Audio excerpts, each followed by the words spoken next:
everyone! Good morning! I'm back! This is Sam Brusas and welcome back to my YouTube channel. Oh my gosh! This is it guys, pag-uusapan natin ngayon. Naghahanda ng todo. Kung sino to at ano to, yan ang tatalakayin natin ngayon. But before anything else, hello Philippines and hello beautiful people! Mabuhay! Kamusta kayong lahat? Sana lahat po kayo ay okay at safe ngayong araw na ito. At syempre sa lahat naman ng mga bago nating subscribers dyan, hello po sa inyo lahat. Maraming salamat guys sa pag-subscribe ninyo syempre dito sa channel ko. At syempre sa lahat naman ng makasolid na makamamasam dyan na laging tumututok dito araw-araw, lagi-lagi. Maraming salamat guys sa inyong lahat. Syempre usapang paghahanda tayo ngayon para dito sa Chika Update natin. So ito na nga, grabe, magsisimula na ang labanan dito sa Miss Supranational. At kahapon nga ipinakilala na ang pambato ng Thailand na wala nang iba kundi si Ice at saka eto ngang si Titos.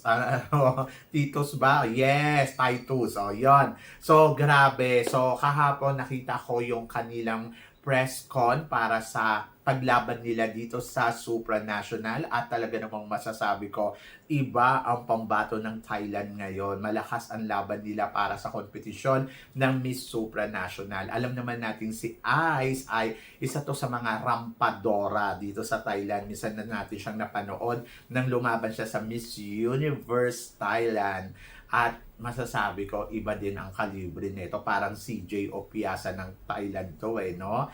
Pero inaabangan din natin na sumali uli ito sa iba't ibang klase ng pageant katulad na bumalik sa Miss Universe Thailand pero hindi na nga siya bumalik. At ngayon, ito nga, inappoint nga siya bilang pambato ng Thailand para sa Supranational. Ang tanong, makaabot kaya to sa dulo ng kompetisyon? Oo naman, Diyos ko. Kung performance ang pag-uusapan, magaling talaga ang pambato ng Thailand na si Ice pagdating sa execution, rampahan, etc. Talagang naniniwala ako na iba ang dating niyan. Pero nandoon din ako sa part na tignan natin kasi para din lang tong si yung pagdating sa Q&A medyo mahina ang kanyang Q&A. But tignan natin kung na-improve na nga ba to, ready na nga ba talaga siya. So malalaman natin yan. But sa ngayon, masasabi ko, Team Thailand ay nako talagang bongga. Malakas ang laban. Diba? So yun. Tapos, yung pambato nila sa Mr. Supranational, ayan, ay nakakapag-English yan. Tapos magaling din niya. Maganda din ang katawan. Kaya parang feeling ko silang dalawa ay talaga namang, nako, malakas ang laban pang top 5 sa Supranational. So naniniwala ako na makakarating sila both sa top 5 sa Supranational. And then tignan natin. And then of course, syempre ito nga, isa daw sa mga magiging tinik para makuha ni Katrina Ligado ang corona ng Miss Supranational dahil ang pambato ng Indonesia ay isa sa mga palaban. So, anong masasabi ko?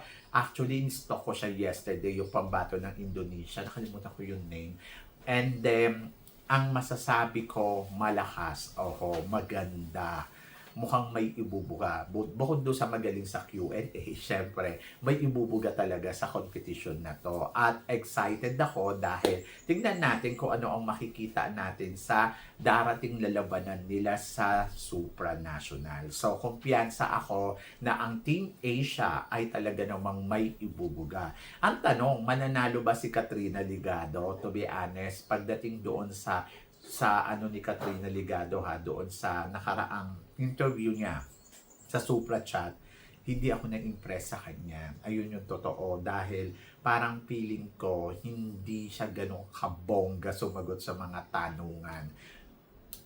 Pero umaasa ako na, alam mo yung prepared siya sa performance na ipapakita niya at alam mo yon, naniniwala ako na pwedeng destiny niya pa rin to. So, tingnan na lang natin kung ano ang maipapakita ni Katrina Ligado pagdating sa kompetisyon. Ayoko naman husgahan siya dahil napanood ko lang yung super chat at hindi ako na-impress. Siyempre, nandoon ako na umaasa ako na prepared siya sa competition ng Miss Supranational. And then of course, supportahan natin siya ng bonggang-bongga. Ang pambato naman natin sa Mr. Supranational, piniprepared na rin nila ng todo-todo.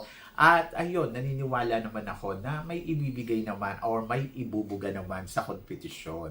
And let's see kung ano ang makikita natin kay Felipe, kung si Felipe ba ay kayang pataubin ang pambato ng Thailand at Indonesia sa kompetisyon. But tingin ko, kung pagiging fresh overload, I think si Felipe isa to sa mga pwede. Oho. Dahil bukod dun sa youthful, ay, Diyos ko naman, maganda din naman ang katawan ni Felipe. Mayami din naman tong lalaking to, di ba? Pero kasi yung sa Thailand, medyo matured. More experience meron siya. So, yon kaya malalaman natin kung sino nga ba ang pipiliin ng supranational. Ewan ko kung nai-impress ang organization kay Katrina Ligado para ipanalo to. Pero umaasa ako nga nakakabog ang Katrina Ligado at magtiwala na lang tayo sa kanya sa possibility na pwede niyang ipakita sa competition. Ngayon, malakas si Indonesia. I think, yes, gusto ko yung beauty niya. But tingnan din natin kung ano naman yung i-offer nito. Magaling yung kanyang communication skills, pero hindi ko alam kung magaling ang kanyang performance. But sigurado ako, magaling ang performance ni Katrina Ligado. At beauty ni Katrina Ligado, parang feeling ko, walang duda, papalo talaga, di ba? So, but this is a competition, so malalaman natin to very soon, di ba? So, I'm so excited. Excited ako sa pwede nilang ipakita sa competition ng supranational. Etong Thailand, Indonesia, and Philippines, parang feeling ko malakas talaga sila. At laban sa sa Latinas at saka sa Europa, so may ibubuga ang Asian ngayon. So parang feeling ko Asia ang mananalo ngayon sa Mr. and Miss Supranational. Di ba? So dapat ma-excite kayo. Dapat natin yan, cheer natin yan. Ganon. And then, of course, bukod dyan sa supranational, eto na nga, matindi din ang paghahanda na ginagawa para sa pambato natin sa Miss Universe. Yes! Eto na nga, this is it nga. So, maaga pa lang, nasa July pa lang tayo, pero naghahanda na sa kanyang pasarela, siguro sa iba pang mga aspeto ng kompetisyon ang ating pambato. At take note guys, si Mama J ang nagtitrain sa kanya. Di ba? So, meron ako nakachikahan, sabi ganun Mama Sam, ang gaang-gaang talaga ni Bea Milan Windorski katrabaho. Sobrang ang ganda daw ng vibe. Sobrang ang ganda daw ng aura.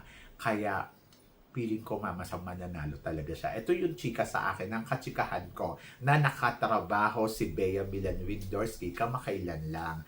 And then, naniniwala ako kasi syempre kinuha niya si Bea Milan Windorski bilang model niya. And then, dahil maganda ang feedback at wala siyang sinabing negatibo at talagang kahit siya, nai-impress siya sa personality na meron etong si Bea Milan, naniniwala din ako, di ba? So, yon kaya ay nako, winner yan. So, I'm so excited. Excited ako dahil, ayun na nga, dahil alam kong palaban, alam kong may ibubuga, alam kong may talagang, alam mo yon, may laban ang Pilipinas. So, syempre, dahil hinahanda siya ni Mama J, ibig sabihin, gusto talaga ma-sure ni Mama J yung kanyang winning dito sa Miss Universe. Yung alam mo yon, tinatrabaho niya talaga. At in fairness, di ba? Sabi ng ganun, kapag tinrabaho ninyo ang isang trabaho, maganda ang magiging resulta. At looking forward ako kung tayo nga ba ang mananalong Miss Universe ngayong taon na to, malakas yung laban. At hindi lang daw sa pasarela nagtitraining ito si Bea Milan Windorski, kahit daw sa communication skills, kung paano sumagot. At bukod doon, nag-experiment daw sila ng iba't ibang klaseng styling. At isa na nga dito sa mga nakita natin na gusto nilang ilabas na styling sa Miss Universe, yung ayos niya nung in-interview siya ni Karen Davila. So, ayun daw yung talagang isa sa mga gusto nilang makita na looks ni Bea Milan Windorski sa darating na Miss Universe. At syempre, maganda din yung nagiging feedback kay Bea Milan Windorski. Kaya, ay nako, panalo yan, di ba? So, I'm so excited. Excited ako sa makikita natin dito kay Bea. Excited ako kung ano nga ba ang ipapakita ni Bea sa kompetisyon ng Miss Universe. And looking forward ako kung paano nga ba kakabog ang pambato natin. For now, marami nagsasabi na mamasang malakas din daw ang Netherlands sa kompetisyon na to. At malakas din daw ang pambato ng Puerto Rico. Kahapon nakita ko yung photos ng Puerto Rico, iba't ibang klase ng photos niya. Hindi naman ganun kaganda. Mukhang matrona si ate. Tapos sabing ganun kamukha daw ni Nadia Ferreira. Parang hindi naman. Parang hindi ko naman nakita na kamukha niya si Nadia Ferreira. I think minsan may angulo siyang make-up na maganda. Pero sa totoo lang, para siyang AI. Charot. So, yun. Nakakaloka doon sa AI. So, yun yung nakikita ko lang, ha. Ewan ko kung ano yung nakikita ninyo. But, syempre, abangan na lang natin kung paano kakabog ang pambato ng Puerto Rico sa Miss Universe. Syempre, sila yung host country. Siya yung masasabi kong I hype.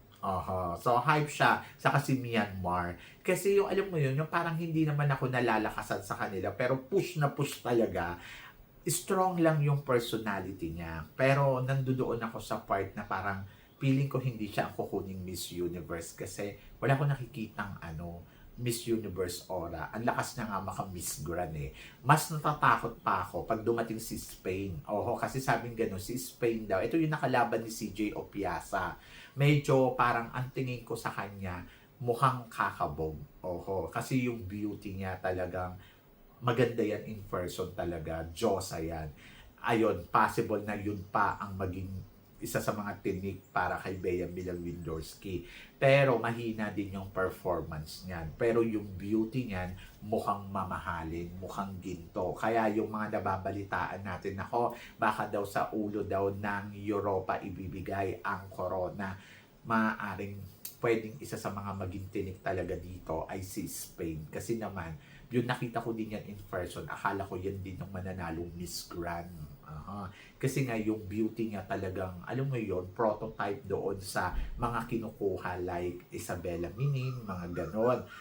Mas maganda pa siya kay Isabela Minin. Pero kung gugustuhin ng Miss Universe na maging Miss Universe siya, ay bongga. Maganda talaga siya pag naayusan. At kahit walang makeup, maganda talaga siya. Kaya yun yung abangan natin. Kung kakabog nga ba ang pambato ng Spain over Philippines. Ako naman, ang kumpiyansa ko naman kay Philippines. Siyempre, confidence si Philippines. Minsan na rin natalo ng Pilipinas sa competition. Si CJ Opiasa, remember? Kung kay CJ Obiasa nga, hindi siya umobre. Kay Bea Milan Windorski pa kaya. So, parang minsan iisipin mo din, hindi din. Depende. Kaya lang kasi, ang maganda lang kasi dito, may makinarya sila. Yung may makinarya ang pambato ng Spain na alam mo yun, na pwede siyang gumastos para sa kanyang mga styling, pwede siyang gumastos para sa mga wardrobe niya, na parang ipakita sa Miss Universe. Ayun yung laban na meron yun. Pero performance, ay kaya yung kabugin ni Bea Milan Windorski. Kaya lang, syempre, ito lang ang isa sa mga nakukulangan ako. I think kailangan mag-focus din ang Pilipinas sa mga wardrobe na gagamitin para sa Miss Universe. Yung mga papasuot sa kanya, dapat bongga talaga. Pero kasi, in fairness naman kay Bea Milan, kahit anong ipasuot mo, bumabagay. Tapos, ang maganda din kay Bea Milan Windorski, maganda yung mga styling, di ba? Kaya, sige lang, laban. So, the more na lumalapit na yung Miss Universe, the more na na-excite talaga ako. At naniniwala talaga ako na kaya to ni Bea Milan Windorski. So, let's see in the future. So, yan! So, kayo guys, ano guys ang masasabi ninyo dito sa mga pinag-uusapan natin ngayon? So, please comment below para at least malaman ko naman kung ano naman ang chika mo dito sa mga tinatalakay natin. Syempre, maraming salamat po sa inyong lahat sa love and support na binibigay ninyo syempre dito sa channel ko. At sa mga hindi pa nakaka-follow at nakaka-subscribe, please don't forget to click like and subscribe my channel At i-click nyo na rin po ang notification bell to more updated syempre sa aking mga chika. Sabi ng ganon, always keep smiling and laban lang. So guys, hanggang dito na lang. Hanggang sa muli nating chikahan. See you tomorrow. Thank you guys. Love, love, love.